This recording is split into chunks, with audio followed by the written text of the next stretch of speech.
विगत श्रेणी रे आमे माने सरल रेखा एवं वक्र रेखा थाई विभिन्न वस्तुगुड़ी आम चिन्ह पारुले एवं सेमानंकर दैर्घ्य मध्य निरूपण करें। जेपरी सरल रेखाटी नवा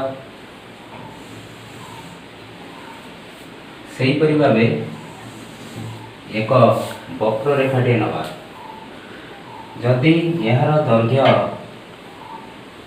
निरूपण करने कहुए पूर्व श्रेणी रे आमे माने यार कार्य किपरि करुथिले ताले प बिंदुटी 0 ठारे अवस्थित होई ह बिंदुटी 13 ठारे अवस्थित होइतिबारु आमे याको 13 सेंटीमीटर बोली पढ़िले।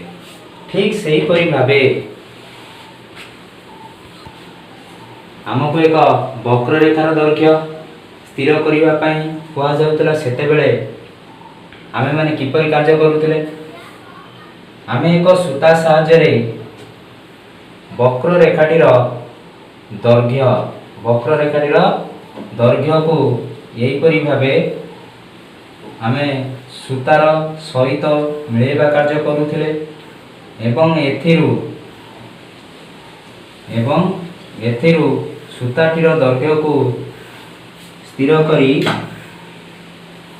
स्केल उपरे पूर्व आधार रे जेपरि आमे सरल रेखाटी को माप करि देई पारिथिले सेही परि भाबे सूतार मूल बिंदुटी अर्थात प्रथम बिंदु को 0 ठारे अवस्थित करई एवं द्वितीय बिंदुटीर दैर्घ्य को आमे अर्थात स्केल रे मापांक थिबा 14 ठारे स्थिर करि पारिले अर्थात ये क्षेत्र रे उक्त वक्र रेखाटीर दैर्घ्य आमे 14 सेंटीमीटर बोली पढ़िले।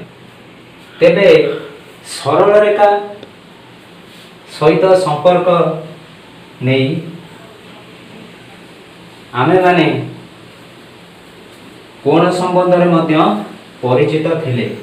जदि तुम मानको कुआ जाए तुमे केउ स्थान रे सब कोण गुडी को देखि था तेबे तुमे माने पूर्व श्रेणी रे यहा को वर्णना करी कहि पारुथला जेपरी कला पटार धार सेही परी टेबुल धार विशेष करी यही परी क्षेत्र रे तुमे कोण गुडी को सब देखिबा को पाउथला।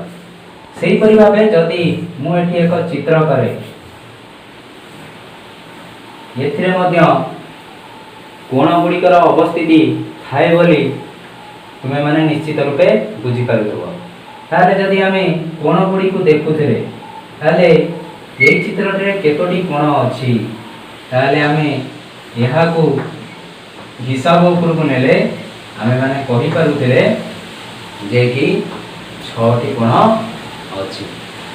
ताले एई परि भाबे आमे जेपरि षडभुज रे 6 टी कोण दर्शेबा कार्य करि पारिले बा या को चिन्हि पारिले सेही परि भाबे चतुर्भुज रे कोण संख्या या को मध्य आमे स्थिर करि परिबा। पंचभुज रे मध्य आमे कोण संख्या मध्य स्थिर करि परिबा। सेही परि भाबे विभिन्न आकृति नै आमे कोण को दर्शेबा कार्य करि परिबा। कोण गुडी को आमे दर्शेबा कार्य करुथबा बेले एतिरे आउ किछि परिसर चली आसी था जेपरि आमे माने पढ़ी करी आसी सारी चंती। ये चित्र रि तुमे पिला माने देखि पारुथबो या को आमे सरल रेखा बोली कहि थाउ। यही चित्रटी को आमे रश्मि बोली कहि थाउ। सेही परि भाबे यही चित्रटी को आमे रेखाखंड बोली कहि थाउ। सरल रेखा उपरे दुईटी बिंदु अवस्थित करी आमे या को क ख सरल रेखा बा चिन्ह माध्यम रे परिप्रकाश करैले आमे एही परि भाबे लिखि थाउ। सेही परि आर नाम जदि आमे क ख दबा ताले या को आमे लिखि परिबा क ख रश्मि बोली लिखि परिबा। सेही परि भाबे ये रेखाखंडटीर को आमे ग घ रेखाखंड बोली पढ़ी परिबा। सरल रेखा रश्मि रेखाखंड सहित कोणर मध्य संपर्क रही थाए। जेपरी आमे एक कोण अंकन कला बेले एथिरे आमे दुईटी रश्मि नहीं चंदी। जदि मु यार नामकरण करे क ख क ग अर्थात क ख रश्मि एवं क ग रश्मि, ताहले आमे माने क ख रश्मि एवं क ग रश्मि रो मिलित स्थान रे एक प्रकार कोण सृष्टि हुए बोली आमे कहि पारि थांती। ताहले ये रश्मिटी होची पिले एक सरल रेखार अंश विशेष। सेही परि भाबे आउ एक चित्र जेपरि ये आकृतिर चित्रर परिसर को तुमे नेई समकोण सूक्ष्मकोण एवं स्थूलकोण या को तुमे विभागीकरण करि पारुथला। सेते बेले भी मध्य आमे कोण को दर्शेवा कार्य करुथबा बेले बेले बेले हमको रेखाखंडर आवश्यकता पड़ी थाए। तेबे रेखाखंड को आमे व्यवहार करी कोण दर्शेवा कार्य मध्य करि थाउ। ताले वर्तमान पई आसीबा रेखाखंड भी मध्य होचे एक सरल रेखार अंश विशेष। सेही परि आमे एक रश्मिर अंश विशेष मध्य कहले आमे एक रेखाखंड को बोली बुझी थाउ। सुतरां कहवा पई गले कोणर परिसर मध्य रे सरल रेखा रश्मि एवं रेखाखंड ए संबंध रे तुमे माने परिचित अछ। सरल रेखा आमे काहा को कहउतले ना एक निर्दिष्ट बिंदुरु उभय विपरीत दिग को सीमाहीन भावे विस्तृत सरल गारटी बा सीधा गारटी को आमे माने सरल रेखा बोली कहि थाउ।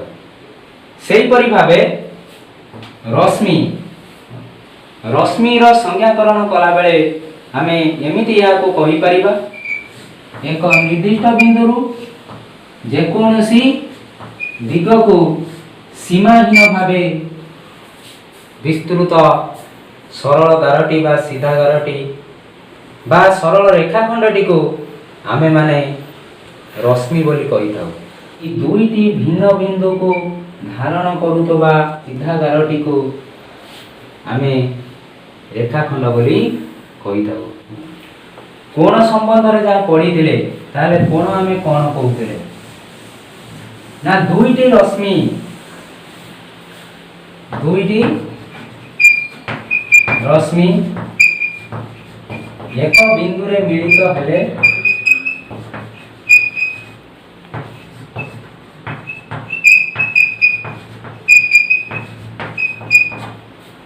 बा दुईटी रश्मि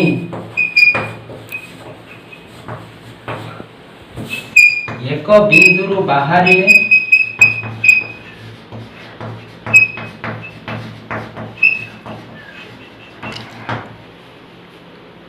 जो ज्यामितिक चित्र मिले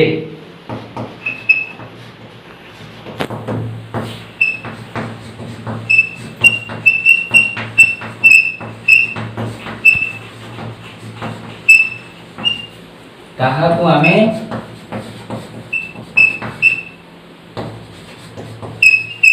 कोण कहि थाउ।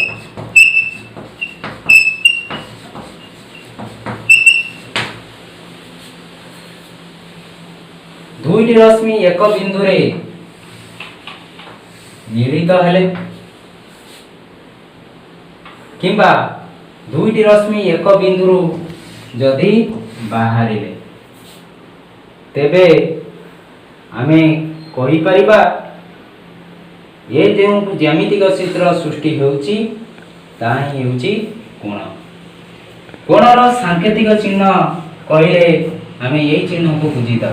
जेपरी आमको दिया जाइथिबा चित्र रे आमे जदि कोण को लेखिबा ताले आमे किपरि भाबे या को लेखि परिबा आमे एठी देखि पारुचंती क बिंदु रे कोणटी सृष्टि होईची अर्थात आमे याकू क कोण बोली पढ़ी थाउ। सेही परि भाबे क कोण को अन्य भाबे मध्ये आमे लेखि परि थाउ जेपरि ख क ग बा एमिति लेखि परिबा कि ग क ख। एतरु पिला माने आमे देखिबा को पाउचंती जे कि कोणटी जेउठारे सृष्टि होईची अर्थात क बिंदु ठारे सृष्टि होईची ए क्षेत्र रे क बिंदुटी सर्वदा मध्य स्थान रे ही लेखा जाइता। ताले कोण विषय रे आमे परिचित होई गेले ताले आउर मध्ये आमे पढिथिले जेपरि कोण को आमे तीन गोटी पर्याय रे विभक्तिकरण करिथिले जेपरि समकोण सेही परि भाबे सूक्ष्म कोण सेही परि भाबे स्थूल कोण। ताले समकोण आमे कोन कहउतिले ना जेउ कोणर परिमाण 90 डिग्री जेउ कोणर परिमाण 90 डिग्री ताहा को आमे समकोण बोली कहउतिले। सेही परि भाबे सूक्ष्म कोण आमे कोन कहउतिले ना जेउ कोणर परिमाण 0 डिग्री ठारू अधिक 90 डिग्री ठारू कम अर्थात उक्त कोणटी को आमे सूक्ष्म कोण बोली कहउतिले। जेपरि 90 डिग्री रु कम बा 0 डिग्री रु अधिक थाई एक कोण जदि आमे नबा 0 90 मध्य एक संख्या 30 नबा बा 30 डिग्री नबा तेबे 30 डिग्री को आमे सूक्ष्म कोण बोली पड़िबा। सेही परि भाबे स्थूल कोण आमे कोन कहउतिले ना जेउ कोणर परिमाण 90 डिग्री रु अधिक ओ 180 डिग्री रु कम तेबे 90 180 भीतर एक संख्या लेखी आमे याकू कोण दर्शेबा कार्य कले आमे नेले एठी 120 डिग्री ताले ए क्षेत्र रे आमे 120 डिग्री को एक स्थूल कोण बोली पढ़ी परिबा। तेबे तुमे माने एही परि भाबे समकोण सूक्ष्म कोण एवं स्थूल कोण ऊपर जदि तुमको प्रश्न दिया जाई थाए एवं सेगुडी को बाछि लेखिबा कार्य कुआ जाई थाए ताले तुमे लेखि पारिबो। जदि आमे उदाहरण नबा एठी पिला माने मु एठी केते गुडिए कोणर परिमाण दिया लेखि देइछि सेही कोणर परिमाण को तुमे लक्ष्य रखी तुमे समकोण सूक्ष्म कोण एवं स्थूल कोण रे या को वर्गीकरण करिवो बा बाछि के लेखिवो। ताले आमे ए क्षेत्र रे जदि समकोण कथा देखिबा को गले ताले 90 डिग्री अछि एठी 90 डिग्री को आमे समकोण बोली कहिले। सेही परि सूक्ष्म कोण 30 डिग्री 90 डिग्री ठारू कम अर्थात 0 डिग्री ठारू अधिक अर्थात 30 डिग्री को आमे सूक्ष्म कोण बोली कहिले। सेही परि भाबे 85 डिग्री सूक्ष्म कोण रो उदाहरण। सेही परि भाबे 95 डिग्री 90 ठारू अधिक अर्थात 180 डिग्री रो कम ये क्षेत्र रे आमे 95 डिग्री को स्थूल कोण बोली कहिले। सेही परि भाबे 120 डिग्री भी मध्य स्थूल कोण 135 डिग्री मध्य स्थूल कोण। एही परि भाबे समकोण सूक्ष्म कोण स्थूल कोण दिया जाई प्रश्न थिले तुमे या को एही परि ढंग रे लेखि परिबो। तारे पिला माने एक कथा भी मध्य तुमको पूर्व श्रेणी रे पढ़ा जाईथिला कोणर मापर एकक कोणर मापर एकक कहले आमे डिग्री की बुझितो जेपरि भाबे एति आमे 90 डिग्री 30 डिग्री 85 डिग्री 95 डिग्री एही परि भाबे आमे पढुछथि। ठीक सही परि भाबे कोण गुडी को माप करिबा निमंते हमको ज्यामिति बाक्स रे थिबा एक यंत्र जहाँकि डी आकृति सदृश जहाँ को आम प्रोट्राक्टर बोली कही था।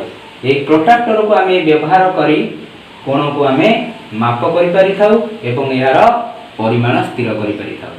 ताले चलो बर्तमान पई जिबा आमे विभिन्न प्रकार कोण अंकन करिबा प्रोट्राक्टर को व्यवहार कर। स्केल एवं प्रोट्राक्टर साहाय्य कोण अंकन करिबा कार्य कुहा जाइथिबो ताहाले आमे कोन करिबा। तेबे स्केल साहाय्य आमे क ख रश्मि अंकन करिबा। जेपरि एठी एक रश्मि अंकन करी मु यार नाम क ख देली सेही परि भाबे तुमे यार नामकरण अन्य बाटे मध्य करि परिबो। प फ नै पार ग घ भी नै करि परिबो एवं एहा परे क ख रश्मिर क बिंदु रे प्रोट्राक्टर केंद्र बिंदुटी को अवस्थित करेबी। केंद्र बिंदु पिला माने देखि पारुतबो प्रोट्राक्टर केंद्र बिंदु कहले ए 90 डिग्री बिंदु देखा जाउची। ए 90 डिग्री सीधा रे एक गारटी एठी सूचा जाइछि।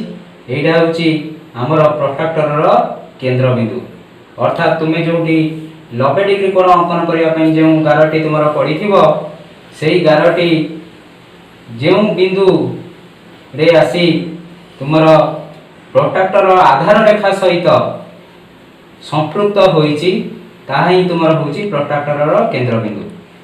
ताले एही परि भाबे आमे क बिंदु रे प्रोट्राक्टर केंद्र बिंदु को अवस्थित करेबा संग को आउ मध्य आमे ध्यान रखिबा।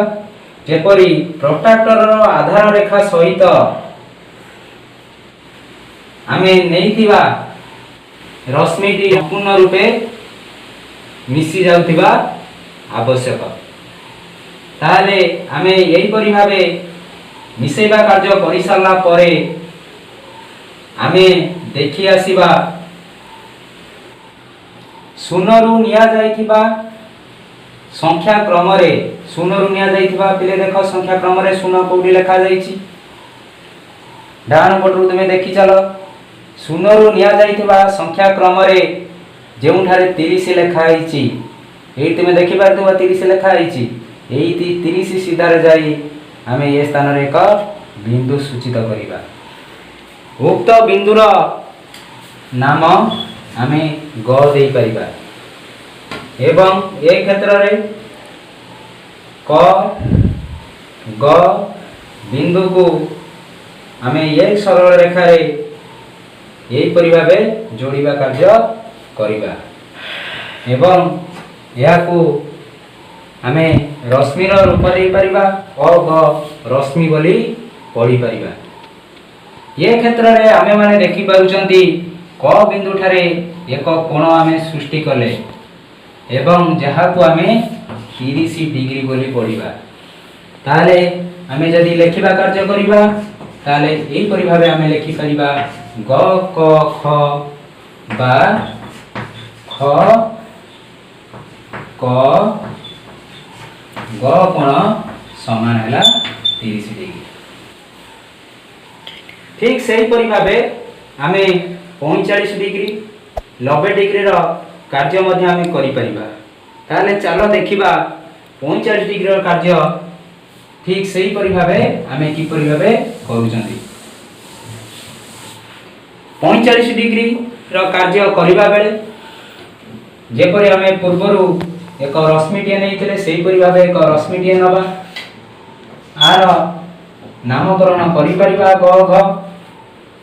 ग बिंदु रे प्रोट्राक्टर रो केंद्र बिंदु अवस्थित करेबा संग को प्रोट्राक्टर रो आधार रेखाटी बा आधार गारटी जेपरि तुमे नैथिबा गार सहित संपूर्ण भाबे मिसी जाए। तारे एठी देखो ग बिंदु रे आमे प्रोट्राक्टर केंद्र बिंदु को अवस्थित करैचंती एवं प्रोट्राक्टर गार सहित आमे नैथिबा गारटी को मध्य आमे मिलेबा कार्य करिसंती। एबे आमे 45 डिग्री कोण अंकन करिबा ताले शून्यरु आमे 39 आड़ को आसीबा। शून्य अवस्थिति तुमे एई स्थान रे अछि तुमे देखि पारुथबो ताले 45 40 41 42 43 44 45 এই 45 বিন্দুটারে আমি চকরে এইপରି ভাবে চিহ୍ନ ଦେଇପାରିବା। ସେଇପରି ଭାବେ ତୁମେ ଖାତାରେ କଲା ବେଳେ পেন্সিলରେ ଦେଇପାରିବ।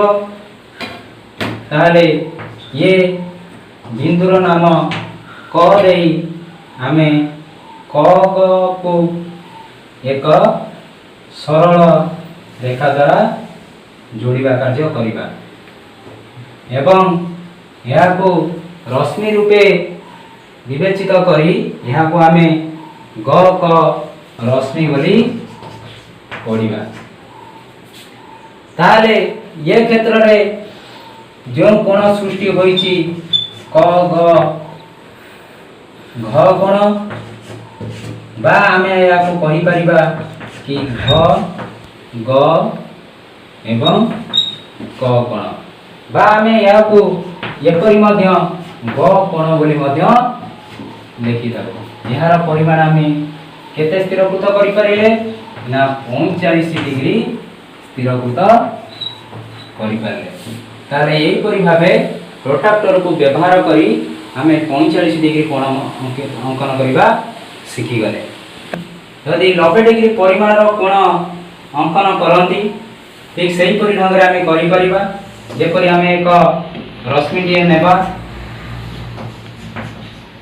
କ ଖ ୟା ନାମକରଣ କରିବା। ଠିକ୍ ସେହିପରି ଭାବେ ଆମେ କ ବିନ୍ଦୁରେ ପ୍ରୋଟ୍ରାକ୍ଟରର କେନ୍ଦ୍ର ବିନ୍ଦୁକୁ ଅବସ୍ଥିତ କରିବା ସାଙ୍ଗକୁ ପ୍ରୋଟ୍ରାକ୍ଟରର ଆଧାର ରେଖା କହିଲେ ତୁମେ ବୁଝିପାରୁଥିବ। ପ୍ରୋଟ୍ରାକ୍ଟରର ଏ ଯେଉଁ ତଳ ଗାରଟି ଦିଆଯାଇଥିବ ଏହି ଗାରଟି ସମ୍ପୂର୍ଣ୍ଣ ରୂପେ ମିଶି ଯାଇଥିବା ଆବଶ୍ୟକ। ଏହାପରେ ଆମେ 0 ରୁ 90 डिग्री ଆଡ଼କୁ ଆସିଲେ ଆମେ ଏହି ସ୍ଥାନରେ ବିନ୍ଦୁ ଅବସ୍ଥିତ କରିପାରିବା ଏକ ବିନ୍ଦୁ ଯାହାର ନାମ ଆମେ ଏଠି ଗ ଦେଇପାରିବା। ବର୍ତ୍ତମାନ ପାଇଁ ଆମେ କ ଗ କୁ ଯୋଡ଼ିବା କାର୍ଯ୍ୟ କରିବା। ତାହେଲେ କ ଗ କୁ ଯୋଡ଼ିବା କାର୍ଯ୍ୟ କଲେ ଆମେ ଏହିପରି ଭାବେ ଏହାକୁ କ କୋଣର ପରିମାଣ 90 डिग्री ହୋଇଥାଏ ବୋଲି ପଢ଼ିବା ଏବଂ ଏହାକୁ ଲେଖିବା କାର୍ଯ୍ୟ କଲେ ଗ କ ଛ କୋଣ ବା ଖ କ ଗ କୋଣ ବା ଆମେ କ କୋଣ ବୋଲି ମଧ୍ୟ କହିପାରିବା।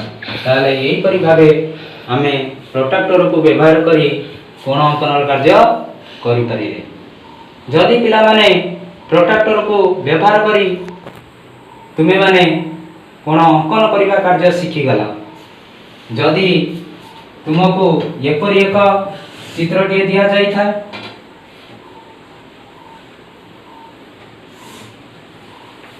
ଏହି ଚିତ୍ରଟିର କୋଣର ପରିମାଣ କେତେ ଯଦି ସ୍ଥିର କରିବା କାର୍ଯ୍ୟ କୁହାଯାଇଥିବ ତାହେଲେ ଏ କାର୍ଯ୍ୟଟିକୁ ତୁମେ କିପରି ଭାବେ କରିବ? ତାହେଲେ ଆମେ କ'ଣ କରିବା ନା ଏଠି ଯେଉଁଠାରେ କୋଣଟି ସୃଷ୍ଟି ହୋଇଛି ଅର୍ଥାତ୍ ଯେଉଁ ବିନ୍ଦୁରେ ଆମେ କୋଣଟି ଦେଖିବାକୁ ପାଉଛନ୍ତି ଉକ୍ତ ବିନ୍ଦୁରେ ଆମେ ପ୍ରୋଟ୍ରାକ୍ଟରର କେନ୍ଦ୍ର ବିନ୍ଦୁକୁ ଏଠାରେ ଅବସ୍ଥିତ କରାଇବା। ଅର୍ଥାତ୍ ତୁମେ ବୁଝିସାରିଥିବ ତୁମର 90 डिग्रीର ସିଧା ଗାରଟି ତାହା ପ୍ରୋଟ୍ରାକ୍ଟର ଆଧାର ରେଖା ସହିତ ମିଶିଛି। ତାହେଲେ ଉକ୍ତ ସ୍ଥାନଟିକୁ ଆମେ ପ୍ରୋଟ୍ରାକ୍ଟରର କେନ୍ଦ୍ର ବିନ୍ଦୁ ବୋଲି କହିଥାଉ। ସେହିପରି ଭାବେ ପ୍ରୋଟ୍ରାକ୍ଟରର ଆଧାର ରେଖାଟି ଆମେ ନେଇଥିବା ରେଖା ସହିତ ସମ୍ପୂର୍ଣ୍ଣ ମିଶି ଯାଇଥିବା ଆବଶ୍ୟକ। ତାହେଲେ ଆମେ ଏଠୁ ଦେଖିକିରି ଆମେ କହିପାରିବା ବର୍ତ୍ତମାନ ପାଇଁ ଯେ କି ଏହା କେତେ डिग्री କୋଣ ସୃଷ୍ଟି କରିଛି। ଏଠି ଦୁଇଟି ରେଖା ଆମେ ନେଇଛନ୍ତି, ଗୋଟିଏ ରେଖାକୁ ଆମେ ମିଳେଇବା କାର୍ଯ୍ୟ କରିଛନ୍ତି ଏବଂ ଅବଶିଷ୍ଟ ରହିଥିବା ଯେଉଁ ରେଖାଟି ଆମେ ସେଇଥିରେ ଦେଖିଲେ ଆମେ ଏଠି 60 ପରେ ଦେଖୁଛନ୍ତି 61 62 63 64 65 ଅର୍ଥାତ୍ ଏହାକୁ ଆମେ 65 डिग्री ବୋଲି କହିପାରୁଛନ୍ତି। ଅର୍ଥାତ୍ ଏହା ଏକ ସୂକ୍ଷ୍ମ କୋଣର ଉଦାହରଣ ହେଇପାରିବ। ତୁମେ ପୂର୍ବ ଶ୍ରେଣୀରେ ପ୍ରୋଟ୍ରାକ୍ଟର ବ୍ୟବହାର ନ କରି ମଧ୍ୟ ଏହାକୁ ତୁମେ ସୂକ୍ଷ୍ମ କୋଣ ରୂପେ ବିବେଚନା କରିପାରୁଥିଲ। ଯେପରି ଆମେ କହିପାରୁଥିଲେ ଯଦି ଆମେ काल्पनिक भावे एटी एक एल सदृश रेखा बा एल आकृतिर चित्र आमे सृष्टि करूथिले अर्थात आमे समकोणटीए ए क्षेत्र रे दर्शाउथिले तो ये क्षेत्र रे आमे कहि पारुथिले जे कि आमे नेइथिबा कोणटी समकोणर परिसरर मध्य रे अंतर्भुक्त अटे अर्थात 90 डिग्री रु कम अटे तेबे ए क्षेत्र रे आमे 65 डिग्री को सूक्ष्म कोण रूपे पढ़ी पारुथिले जदि आउ एक उदाहरण या को जदि आमे समकोण आकृतिर अर्थात एल आकृतिर चित्र सृष्टि करूथिले ताले ये चित्रटी तुमर समकोण को दर्शाइबा कार्य करूची किंतु आमे नेइतिबा बा आमे दर्शाइतिबा कोणटी ताहा एल र परिसर बाहर को चली जाउची अर्थात समकोणर परिमाण ठारू अधिक 90 डिग्री ठारू अधिक बोली आमे सेतळे विवेचित करूथिले जाकी आमे याकू स्थूल कोण बोली कहूथिले जदि आमे एई चित्र को प्रोट्रैक्टर साहाय्य रे माप करिबा ताले पूर्व आधार रे आमे यार परिमाण केते आमे स्थिर कर देई परिबा प्रोट्रैक्टर रो केंद्र बिंदु एवं प्रोट्रैक्टर आधार रेखा याकू सठिक स्थान रे अवस्थित करेई आमे एपरि भाबे सूचेई परिबा जेपरि याकू आमे 0 डिग्री रु आरंभ करी आसिले आमे माने एठी पहुंचुचंती 112 डिग्री